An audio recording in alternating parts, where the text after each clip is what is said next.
गुरु प्यारी साध संगत जी, नमस्कार जी। आप सब कैसे हो?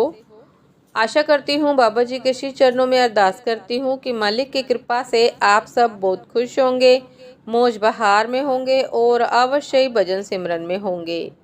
साध संगत जी, मैं हाजिर हूँ आप सभी से सतगुरु नानक देव जी की बहुत ही खूबसूरत साखी लेकर। साध संगत जी, कल आपसे साझा किया था कि किस प्रकार सतगुरु नानक देव ने अपने अध्यापक को रूहानी वर्णमाला सिखाई। तो साध संगत जी, चलिए आए उससे आगे शुरू करते हैं। साध संगत जी, ईश्वर मिलाप की चर्चा से नानक जी बहुत प्रसन्न होते थे। पुत्र की यह अवस्था देखकर कालू जी बहुत चिंतातुर थे। नानक जी की उदासीनता राय बुलार ने सुनी तथा पुत्र दुख से कालू भी दुखी सुने। राय बुलार ने कालू को बुलाकर कहा कि नानक को फारसी पढ़ने के लिए मुल्ला के पास भेज दो, वह बुद्धिमान हो जाएगा। मैं मुल्ला को कह दूंगा कि वह नानक को मोहब्बत और मेहनत से पढ़ाए। कालू जी नानक देव जी को साथ लेकर मुल्ला के पास गए और मुल्ला से प्रार्थना की कि आप मेरे पुत्र नानक को फारसी पढ़ाए। साध संगत जी, मुल्ला ने कहा कि हे कालू जी, मैं आपके पुत्र को अपना पुत्र समझकर पढ़ाना शुरू करूंगा। तब 1 रुपया गुरु भेंट रूप नानक जी द्वारा मुल्ला को दिया गया। मुल्ला ने नानक के हाथ में तख्ती दी तथा हलफ से यह तक तमाम हरफ लिख दिए। जब उनका उच्चारण बताने लगा तो श्री नानक देव जी, जिनके हृदय में चारों वेद और तमाम पुस्तकें जिनमें कुरान शरीफ भी है सभी विराज रही थी, चुपचाप बैठे रहे। तख्ती और कायदा फारसी की पहली पुस्तक अपने आगे ज्यों का त्यों रख छोड़ा। मुल्ला ने देखा कि और लड़के तो पढ़ रहे हैं परंतु नानक परमात्मा के ध्यान में मगन है। मुल्ला ने कहा, अरे नानक, पढ़ता क्यों नहीं? सबक याद कर। नानक जी ने उत्तर दिया कि मैं क्या पढ़ूं? मुझे आप क्या पढ़ा रहे हो? तो मुल्ला ने कहा, मैं तुमको हलफ से यह तक समझा चुका हूँ, उसको याद करो। जब याद हो जाए तब कोई और किताब शुरू की जाएगी। नानक जी ने कहा कि यह हरफ किस काम आएंगे? मुल्ला ने कहा, इसके पढ़ने से बुद्धि बढ़ती है। तब नानक जी ने हलफ से यह तक जितने भी हरफ थे सभी परमात्मा की भक्ति की ओर करके सुना दिए। मुल्ला हैरान हो गया और कहने लगा, तू तो सब कुछ जानता है, मैं तुझे क्या पढ़ा सकूंगा? तू तो सारे संसार को पढ़ाएगा। कालू को बुलाकर मुल्ला ने कहा कि बेदी जी, यह आपका साहिबजादा कोई बड़ा भारी बली है। इसने हिंदू और मुसलमान को समान रूप से इकट्ठे करना है। इसने गंगा, काशी, मक्का, मदीना में अपना यश पैदा करना है। साध संगत जी, इधर जब पाठशाला के लड़कों ने सुना कि नानक देव जी पंडित जी को छोड़कर मुल्ला से पढ़ने गए हैं, तब नानक जी ने प्रेम से सभी लड़के मुल्ला से पढ़ने के लिए आ गए, क्योंकि वो सब नानक से प्रेम करते थे। जो कुछ मुल्ला जी लिखते थे उसे नानक शीघ्र ही सुना देते थे। मुल्ला कहता, हे खुदाबंद, यह अजीब लड़का है, यह तेरी कुदरत है। यह हिंदू और इल्म तुर्की, इसे पढ़ना तो निहायत मुश्किल है। इसके पढ़ने में तो कुछ बरस दरकार है, मगर नानक तो कमाल कर रहा है। जो लिखता हूँ वह उसी वक्त सुना देता है। इस तरह का जहन मैंने आज तक किसी का भी नहीं देखा। इस पर अल्लाह की पूरी मेहरबानी है। जिन लड़कों को 10-10 वर्ष पढ़ाते हो गए हैं, यह कल का आया उनसे भी आगे है। इसके अतिरिक्त जो कोई भी गुरुजी के पास आता था उसे आप ईश्वर संबंधी शिक्षा देते थे।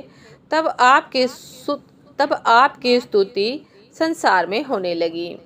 सभी कहते हैं कि नानक ईश्वर भक्त है। नानक देव मुसलमानों की तसल्ली और हिंदी भाषा में हिंदुओं की शंकाएं दूर करते हैं। भाव यह है साध संगत जी की प्रत्येक को पूर्ण करते हैं। चाहे मुसलमान हो चाहे हिंदू हो, हिंदू को हिंदी में और मुसलमानों को मुसलमानी भाषा में तसल्ली देकर उनकी सभी शंकाएं, सभी चिंताएं दूर करते हैं। हिंदी, फारसी, संस्कृत, अरबी आदि सभी भाषाएं नानक देव जी को कंठस्थ थी। कुछ काल के पश्चात नानक देव जी घर में आकर मौन होकर बैठ गए, किसी से बात नहीं करते थे। तब कालू जी ने मुल्ला को बुलाया। मुल्ला ने नानक देव को बुलाया। मुल्ला ने नानक देव पर कोई जोहद तंत्र मंत्र किया, परंतु असफल ही रहा। साध संगत जी, गुरु नानक देव मौन रहे। लोग इकट्ठे होने लगे। सभी कहते थे कि नानक अचानक क्यों चुप हैं। तब चालाक मुल्ला ने कहा कि हे नानक, तू अपने परमात्मा के लिए बोल। जब परमात्मा का वास्ता सुना तो नानक देव जी मुल्ला के सामने बैठ गए। मुल्ला बहुत प्रसन्न हुआ, कहने लगा, हे नानक, तेरे को पीरों की रक्षा हो। तू तो खुदाबंद करीम का भेजा हुआ है। तेरी पर रब्बी मेहर है। तेरी खामोशी से दुनिया दुखी होती है, जरा बोलो। नानक देव जी मुस्कुराकर राग तिलंग में एक शब्द उच्चारण करने लगे। राग तिलंग महला एक। यक अरज गुफ्तम पेशी तो दरगोश कुन कतार, हका करीब करीम तू बेऐब परवरदिगार। इसका अर्थ यह है कि हे साहिब, तेरे आगे मेरी एक प्रार्थना है, उसे आप कान लगाकर सुनो। तू कैसा है? करतार करन कारण है। मनुष्य दुर्गुण की खान है, परमात्मा अनंत है, सबकी पालना करता है, उसके बगैर और कोई नहीं। तब मुल्ला ने कहा कि हे नानक, तेरे मौन रहने से जनता दिलगीर हो जाती है, अब उठो। तब नानक देव जी ने पौड़ी दूसरी उच्चारण की। दुनिया मुकामे फानी तहकीक दिल जानी, मम सर मूड अजराइल गिरफतह दिल हेची नदानी। रहाओ। अर्थात नानक देव जी कहने लगे कि हे मुल्ला साहिब, यह संसार नाश होता जा रहा है, मैं किससे बात करूं? यह सत्य है कि जिस मनुष्य के सिर के बाल फरिश्ते ने अपने हाथ में पकड़े हुए हैं, यह इसे एक आध पल में ले जाएगा। हे मुल्ला, इसे मनुष्य नहीं जानता कि मेरे सिर के बाल यम के हाथ में हैं। मुझे अपने मरने की चिंता नहीं। यह भी नहीं जानता कि मेरा कुछ बनेगा। मुझे यह अचंबा है कि मनुष्य को और कुछ किस प्रकार सूझता है। मुल्ला ने उत्तर दिया कि नानक, अभी तुम अल्प वयस्क हो, इस वैराग्य में पड़ने का अभी समय नहीं है। युवा होने पर तब जो इच्छा होगी करना। नानक जी ने कहा कि हे मुल्ला, जो आदमी किसी का दास होता है, भले ही वह आयु में छोटा हो, परंतु जहाँ तक उसमें शक्ति होती है, यहाँ तक अपने स्वामी की सेवा करता है। यदि उस प्रभु की सेवा स्मरण आदि न करूं तो मुझ में कृत्य घनता दोष आएगा। नानक देव जी ने कहा कि जब इस पुरुष को अंत समय यमराज पकड़ेगा, उस समय इसकी सहायता कोई भी नहीं कर सकता। उस समय कोई मित्र नहीं बनता। प्रभु नाम बिना कोई रक्षक नहीं होता। जिस पर अकाल पुरुष कृपा करे उसे ही छुड़ा लेता है। साध संगत जी, मुल्ला ने कहा कि नानक, तेरे अहोभाग्य हैं, तुमने उस परमात्मा की कृपा अल्प आयु में ही प्राप्त कर ली। ईश्वर की अनुकंपा से तुझे सही ज्ञान प्राप्त हुआ है। तुम में से कोई भी बुराई नहीं है और न ही होगी। यह सुनकर श्री गुरु नानक देव जी महाराज ने तीसरी पौड़ी उच्चारण की कि जन पिसर पदर बिरादरा कस नेस दस्तंगीर, आखिर बिहफतम कस नदारद चू सवद तकबीर। सब रोज गस्तम दर हवा कर देम वही ख्याल, गाहे नने की करम मम ई चीनी अहवाल। अर्थात गुरुजी कहते हैं कि मुल्ला जी, परमेश्वर मार्ग की बात तो यह जीव करता नहीं और निंदा करता रहता है, तथा आठों याम यह आलस्य में सभी की बुराई में लगा रहता है। सदैव इसकी दृष्टा दोष में ही रहती है, इसकी दृष्टि दोष में ही रहती है। यह जीव आलस्य का मारा हुआ है। हे मुल्ला, यह मनुष्य एक क्षण परमात्मा का भजन नहीं करता।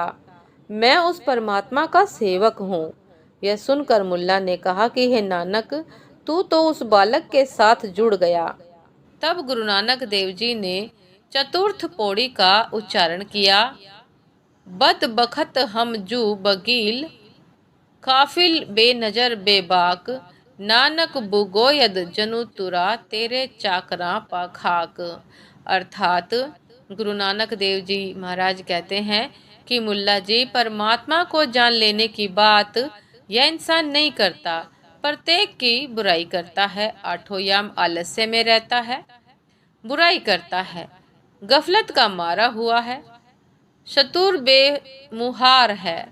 जो ईश्वर के भक्त हैं वह मृत्यु को सदैव याद रखते हैं। मैं उनके पांव की रज हूँ। यदि वे कृपा करे तो मैं कृत्य कृत्य हो जाऊंगा। इस जीव के सिर पर ऋण है जिसे चुकाना होगा, और यह कहता है कि मेरे सिर पर कोई ऋण नहीं है, बेफिक्र फिर रहा है। मैं परमात्मा से प्रार्थी हूँ कि हे परमात्मा, मैं तेरे दामन का दास हूँ, मेरे हृदय में गरीबी का वास हो। यह सुनकर मुल्ला ने कहा कि नानक, तू तो परमात्मा से मिला हुआ है, हम लोगों की रक्षा तुमने ही करनी है। हमारी प्रार्थना मालिक के दरबार में तुमने ही स्वीकार करवानी है। साथ संगत जी, गुरुजी ने कहा कि आप भी उस प्रभु को स्मरण किया करो, तब तुम्हारा भी कल्याण होगा और मैं भी आपकी सहायता करूंगा।